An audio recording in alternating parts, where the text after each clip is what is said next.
இன்ன வரைக்கும் இந்த பிரச்சனை ஆரம்பிக்கலையே அப்படின்னு யோசிச்சேன். இந்தா வந்துடுச்சு இல்லை, உடனே சும்மா இருக்கிறது கிடையாது. ஆனா ஊனா கேஸ் போடுறது, அது போடுறது, இது போடுறதுன்னு. ஸோ ஓவராலாக இப்போ இளையராஜாவுக்கு என்ன தான் பிரச்சனை அப்படின்னு ஒரு கேள்வி நமக்கு வருது இல்லையா? ஆக்சுவலாக வந்து ஏன் இந்த கேள்வி வருதுன்னா, கூலி படத்தில் வந்து டிஏஎஸ்சிஓ அப்படிங்கிற அந்த பாடல் யூஸ் பண்ணாருன்னு அதுக்கு ஒரு கேஸ் போட்டார். அப்புறம் இன்னொரு படத்தில் இந்த பாட்டை யூஸ் பண்ணார். மஞ்சுமல் பாய்ஸில் கண்மணி அன்போடு போட்டார்ன்றதுனால அதுக்கு கேஸ் போட்டார். இப்படி எல்லா இடத்துலையுமே லீகல் நோட்டீஸ் விடுறாரு, லீகல் நோட்டீஸ் விடுறாரு, லீகல் நோட்டீஸ் விடுறாரு அப்படிங்கிற ஒரு விஷயம். அவருக்கு வந்து இசை மேலே ஒரு திமிரு, ஆணவம் அப்படின்லாம் வந்து ஒரு பெரிய பேச்சு, ஒரு பெரிய கர்வமான பேச்சு இதெல்லாம் ஒன்று உருவாகி வச்சுருக்காங்க. அதுதான் உண்மை. ஸோ இது ஒரு பக்கம் இருக்கட்டும். இப்போது மறுபடியும் படம் எல்லாருக்கும் தெரியும், பாலுமேந்திராவோடது. அந்த படத்தோடைய பார்ட் 2 எடுக்கிறேன் அப்படின்னா, மறுபடியும் படத்தில் ஒரு ஹிட்டான பாடல்கள் 2-3 பாடல்கள் இருக்குது. அதில் முக்கியமான பாடல் நம்ம சொல்லணும் அப்படின்னு பார்த்தீங்கன்னா, ஆசை அதிகபட்சம் மனசை அடக்கி வைக்கலாமா அப்படிங்கிற அந்த ஒரு பாடல்.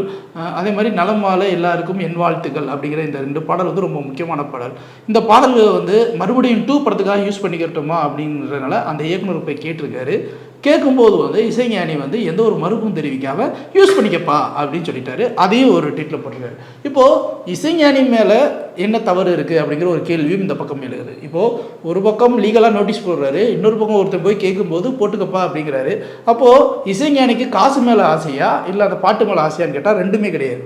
அவரை பொறுத்த வரைக்கும் அவர் ஒரு இசையமைச்சிருக்காரு. அந்த இசைக்கு ஒரு மரியாதை வேணும், அதுக்கு ஒரு அங்கீகாரம் வேணும்னு எதிர்பார்க்குறாரு.